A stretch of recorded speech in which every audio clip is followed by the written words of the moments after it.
Praise the lord. ప్రతిరోజు అనుదిన వాక్యం ద్వారా మీరెంతగానో బలపడుతున్నారని నేను ఆశిస్తున్నాను. అలాగే మీరు కనుక మన యూట్యూబ్ ఛానల్ని క్రొత్తగా వీక్షిస్తున్నట్లయితే మన యూట్యూబ్ ఛానల్ని సబ్స్క్రైబ్ చేయండి, ఇతరులకు షేర్ చేయండి.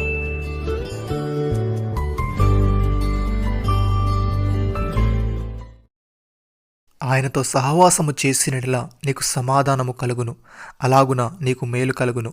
యోబు గ్రంథము 22వ అధ్యాయము 21వ వచనం. ప్రియమైన సహోదరి సహోదరులారా, ఎవని మనసు నీ మీద ఆనుకును వానిని నీవు పూర్ణ శాంతి గలవానిగా కాపాడుదువు. ఏలయనగా అతడు నీ యందు విశ్వాసముంచి ఉన్నాడు. యెహోవాయే నిత్యాశ్రయ దుర్గము, యుగయుగములు యెహోవాను నమ్ముకునుడి. సహోదరి సహోదరులారా, మునుపు శరీర విషయంలో అన్ని జనులై ఉండి శరీరమందు చేతితో చేయబడిన సున్నతి గలవారనబడిన వారి చేత సున్నతి లేని వారనబడిన మీరు ఆ కాలమందు ఇజ్రాయేలుతో సహపౌరులు కాక పరదేశులను, వాగ్దాన నిబంధన లేని పరిజనులను, నిరీక్షణ లేని వారును, లోకమందు దేవుడు లేని వారునై ఉండి క్రీస్తుకు దూరస్తులై ఉంటురని మీరు జ్ఞాపకము చేసుకునుడి. ఆయనను మునుపు దూరస్తులైన మీరు ఇప్పుడు క్రీస్తు యేసునందు క్రీస్తు రక్తముల సమీపస్తులై ఉన్నారు.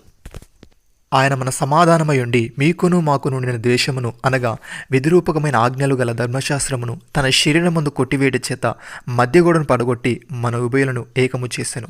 ఇట్లు సంధి చేయొచ్చు ఈ ఇద్దరిని తన యందు ఒక నూతన పురుషునిగా సృష్టించి తన శిలువ వలన ఆ ద్వేషమును సంహరించి దాని ద్వారా వీరిద్దరిని ఏక శరీరముగా చేసి దేవునితో సమాధానపరచువలని ఇలాగూ చేసెను గనుక ఆయనే మనకు సమాధానకారకుడై ఉన్నాడు. మరియు ఆయన వచ్చి దూరస్తులైన మీకును సమీపస్తులైన వారికిని సమాధాన సువార్తను ప్రకటించెను.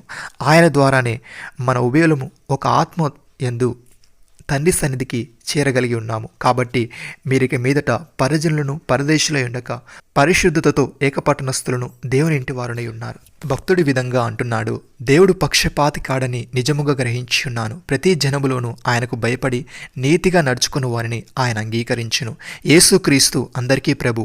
ఆయన ద్వారా దేవుడు సమాధానకరమైన సువార్తను ప్రకటించి ఇజ్రాయేలుకు పంపిన వర్తమానము మీరు ఎరుగుదురు. యోహాను బాప్తిజం ప్రకటించిన తర్వాత గలిలయ మొదలుకొని యూదయ అంతటా ప్రసిద్ధమైన సంగతి మీకు తెలియను. అదేదనగా దేవుడు నజరేయుడైన యేసును పరిశుద్ధాత్మతోను శక్తితోను అభిషేకించినన్నదియే.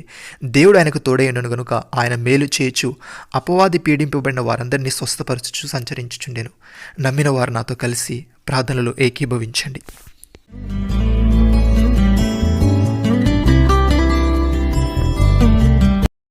మమ్మల్ని మిక్కిలిగా ప్రేమిస్తున్న మా ప్రియ పరలోకపు తండ్రి, నీతో సహవాసము చేసిన ఎడల మాకు సమాధానము కలుగునని, మేలు కలుగునని నీవు తెలియజేశావు తండ్రి. నీకు స్తుతులు దేవా. మేము దేన్ని గురించి చింతపడక ప్రతి విషయంలోనూ ప్రార్థనా విజ్ఞాపముల చేత కృతజ్ఞతాపూర్వకముగా మా విన్నపములను నీకు తెలియజేస్తూ సమస్త జ్ఞానంకు మించిన సమాధానము పొందుకునే వారముగా ఉండుటకు సహాయము దయచేయమని, నీవు సమీపముగా ఉన్నావు గనుక మీతో సహవాసము కలిగి ఉంటూ మన సహవాసమును సకల జనులకు తెలియబడిన నీటికి కృపచూపమని, ప్రతి జనములోనూ నీకు భయపడి నీతిగా నడుచుకుని వారిని అంగీకరించమని యేసుక్రీస్తు నామములో ప్రార్థిస్తున్నాము తండ్రి.